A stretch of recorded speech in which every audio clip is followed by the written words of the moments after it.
کنال کامرا جو ہے وہاں کے اپنا ایک کمیٹی ہے، مسخرہ ہے، انہیں کسی کو غدار بول دیا، کسی کو غدار بول دیا انہیں، تو ایک ناز شنڈے کی پارٹی والے بولے ہمارے صاحب کو تو گنڈے بولا، غدار بولا، جا کے جان پہ انہیں وہ پرفارم کرا، اس کو توڑ دیے، کیا کرے؟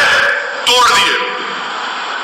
اب ہم فڈنویس سے نریندر موڈی سے پوچھ رہے ہیں، مہاراشٹرا میں ایک بابا ہے جو رسول اللہ صلی اللہ علیہ وسلم کی شان میں گستاخی کرنے کی کوشش کی ہے۔ یاد رکھو گستاخی کوئی نہیں کر سکتا آقا دو عالم صلی اللہ علیہ وسلم کی شان میں۔ اگر کوئی آسمان کی طرف دیکھ کے تھوکے گا تو تھوک اس کے چہرے پہ گرتا، انہوں گستاخی کرے، اس کو اریسٹ نہیں کرے، اس کو پکڑے بھی نہیں، اس کے جا کر اس کے گھر کو توڑے بھی نہیں، مگر یہاں پر کیونکہ ایک ناز شنڈے ڈپٹی چیف منسٹر ہے، انہیں بولا، نام تو نہیں لیا انہیں، مگر یہ لوگ مانے نکال لیے، آپ کے ہنڈے جا کے وہ جگہ کو توڑ دیے۔ ہم یوگی اور فڈنویس سے پوچھ رہے ہیں، کیا آپ ان توڑنے والوں کا گھر توڑیں گے؟ عرفان انصاری ناگپور میں سر پہ مار کے اس کو شہید کر دیے، 3 لوگ کو گرفتار کیا، ان کے گھر توڑیں گے آپ؟ کس کا گھر توڑ رہے ہیں آپ؟ صرف مسلمانوں کا توڑ رہے ہیں۔ جو لوگ جا کر دھمکی دیے کنال کامرا کو، جہاں پہ ہوا توڑے، ان کو کچھ نہیں، گھر میں ان کو پولیس اسٹیشن میں بیل مل گئی۔ ایسا دکھ رہا کہ پولیس اسٹیشن ان کا مائکا تھا۔ حضرت سسرے ملت بیٹھے تھے، آجا داماد کر کے جا۔ یاد رکھو کوئی اقتدار پر زیادہ رہنے والا نہیں ہے۔ بھارت میں بادشاہوں کے محلات ویران ہیں، وہ ویرانی پکار کر کہنے کے زمانے میں بڑی اعلیٰ شان عمارت ہوتی تھی، تمہارے بھی محلات ویران ہوں گے، مگر سنہرے حرفوں میں تمہاری ناانصافی اور ظلم کی داستان کو لکھا جائے گا۔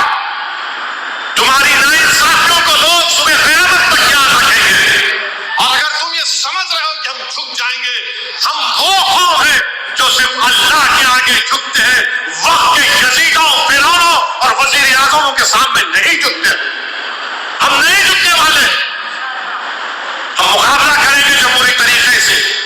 تم ظلم پہ ظلم ڈھاتے جاؤ، 5 سال سے ہمارے بچے جیلوں میں، بیل نہیں ہوتی، کیجریوال کو بیل ہو گئی، کے چندر شیکھر راؤ کی بیٹی کو 6 مہینے میں بیل ہو گئی، مگر گلفشا کو 5 سال سے بیل نہیں ہوتی، شفاء الرحمان کو بیل نہیں ہوتی، طاہر حسین کو بیل نہیں ہوتی۔ کیوں نہیں ہوتی بیل ان کو؟ کہ ہمارا مقدر صرف گھر کا ڈیمولیشن، ہمارا مقدر گولی کھانا، ہمارا مقدر مسجدوں کو ہمارے چھین لینا، ہمارا مقدر ہمارے بچے یتیم ہونا اور ان کے ماں باپ اپنے بچوں کو جیلوں میں دیکھتے دیکھتے خبروں میں چلے جاتے۔ میرے عزیز دوستوں اور بزرگوں، یہ ہمارے ملک میں ہو رہا ہے۔ یقیناً یہ بہت خوبصورت ملک ہمارا، اور یاد رکھو ظالموں، اس ملک کو آزاد انگریزوں کی غلامی سے تم نے نہیں کیا، نہ کسی مغل بادشاہوں نے کیا، اس ملک کو غلامی سے آزاد مکہ مسجد کے اس وقت کے امام مولوی علاء الدین صاحب نے کیا تھا۔ جیسے ہی رمضان کا دن تھا، جمعے کا دن تھا، مکہ مسجد سے امام صاحب خطبہ دیے اور بولے کہ چلو سلطان بازار کی ریزیڈنسی کو، جہاں پر انگریزوں نے ایک مسلمان کو دبوچ دیا ہے، مولوی علاء الدین کی قیادت میں مکہ مسجد سے جلوس نکلا، سلطان بازار کے موجودہ وومنس کالج پر حملہ ہوا، گولیاں چلی۔ اس سرزمین کو احساس حاصل ہے حیدرآباد کو کہ کالا پانی میں سب سے پہلا ملزم اگر کوئی تھا تو مکہ مسجد کا امام تھا۔ آپ ظلم کر کے تھک جاؤ گے، تم ظلم کر کے ختم ہو جاؤ گے انشاءاللہ تعالی، مگر رسول اللہ صلی اللہ علیہ وسلم کا غلام پہلے بھی کھڑا ہوا تھا، آج بھی کھڑا ہوا ہے اور کل بھی کھڑا رہے گا انشاءاللہ۔ تم اگر یہ سمجھ رہے ہو کہ قانون بنا کر ہماری مسجدوں کی طرف للچائی نظروں سے دیکھو گے، جا کر رشیا میں بسنے والے اس وقت کے سوویت یونین کے کمیونسٹوں سے پوچھو انہوں نے سمجھا کہ اسٹالن کی حکومت، برزنیف کی حکومت اسلام کو ختم کر دیں گے، کمیونزم ختم ہو گیا، USSR ٹوٹ گیا، مگر اسلام زندہ ہے، مسجدیں آباد۔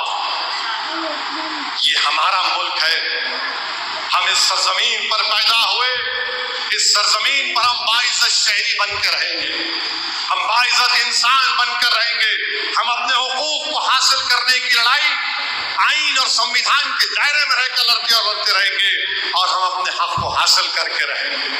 ہم دنیا سے ضرور جائیں گے، مگر جانے سے پہلے ہم آنے والی نسل